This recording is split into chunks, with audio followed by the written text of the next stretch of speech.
طبرانی کبیر میں صحیح سند کے ساتھ روایت ہے، رسول اللہ صلی اللہ علیہ وسلم نے فرمایا، اللہ تعالیٰ اس امت کو پاک نہیں کرتا جس میں کمزور کو طاقتور سے اپنا حق بغیر مشقت کے نہیں ملتا۔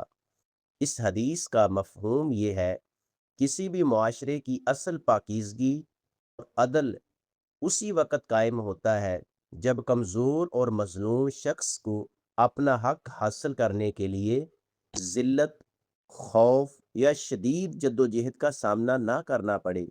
اگر طاقتور لوگ اپنے اثر و رسوخ سے کمزوروں کا حق دبا لیں اور مظلوم کو انصاف کے لیے در بدر ہونا پڑے تو یہ اس قوم کی اخلاقی خرابی اور پستی کی علامت ہے۔ اسلامی معاشرہ وہ ہے جہاں انصاف آسان، فوری اور سب کے لیے برابر ہو، نہ کہ صرف طاقتور کے لیے۔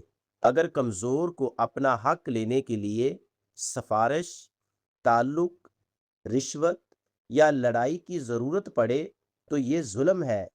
احباب اقتدار اور عوام سب کو کوشش کرنی چاہیے کہ ایسا نظام قائم کریں جہاں حق خود بخود ملے، نہ کہ چھیننا پڑے۔